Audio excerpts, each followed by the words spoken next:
KF-21 Boramae, jet tempur kerjasama Indonesia dengan Korsel sudah menampakkan diri. Baru-baru ini di Korsel, KF-21 Boramae mengadakan uji coba teksi di landasan pacu dan terlihat dengan jelas ada gambar bendera Indonesia di sana. Indonesia dan Korsel sudah sangat ingin melihat KF-21 Boramae mengudara. Sebelum betul-betul lepas landas, KF-21 Boramae menjalani serangkaian uji coba ketat. Semuanya diuji untuk mencari letak kesalahan atau kekurangan dari KF-21 Boramae yang kemudian akan segera diperbaiki. Media Korsel SPS menjelaskan pada 11 Mei 2022 bila KAI tengah melakukan segala usaha untuk menguji coba KF-21 Boramae secepatnya. Pesawat ini telah menyelesaikan uji pemisahan eksterior, uji getaran tanah, dan uji kompatibilitas mesin atau pesawat, dan saat ini sedang melakukan uji darat untuk kontrol penerbangan dan sistem bahan bakar. Kemudian penerbangan pertama yang ditunggu-tunggu akan berlangsung sekitar Juli setelah uji landasan pacu di landasan dan uji kompatibilitas elektromagnetik. Penerbangan perdana ini akan menyita perhatian dunia internasional sebab KF-21 Boramae merupakan jet tempur buatan Korsel pertama kali dalam sejarah.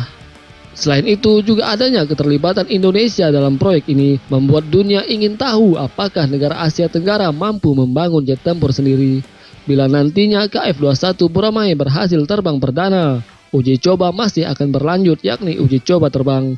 KF-21 Boramae harus mendapat 2.200 jam terbang supaya bisa masuk lini produksi dan akan menjadi tonggak terbesar dalam pengembangan KF-21.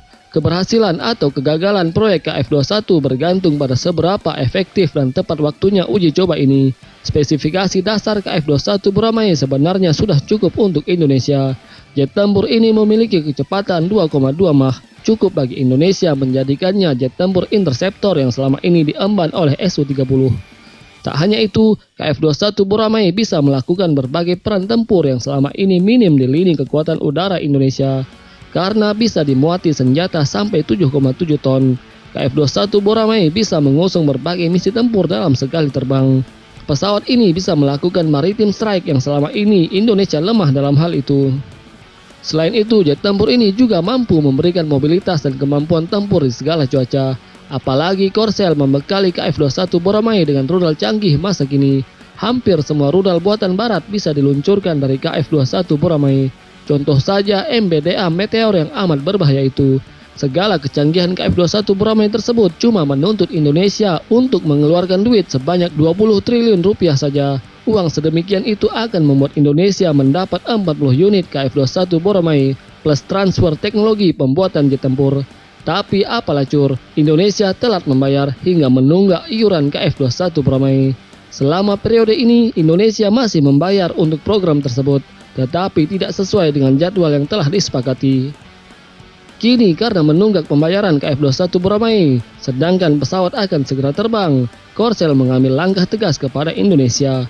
Korsel tak akan memberikan salah satu dari 6 prototipe pesawat kepada Indonesia. Meski demikian, DAPA dan Kementerian Pertahanan Indonesia akan menyelesaikan masalah tunggakan secepat mungkin. Kalau masalah uang tak selesai, maka jangan salahkan Korsel yang tak sudi memberi KF-21 Boramae ke Indonesia.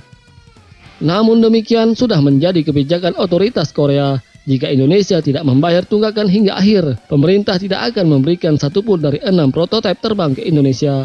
Tapi ada satu hal yang patut diingat oleh Korsel, bahwasanya Indonesia sebelum ada proyek KF-21 Boramae sudah berjasa ikut memasarkan produk pertahanan negeri gingseng hingga laku di sana-sini.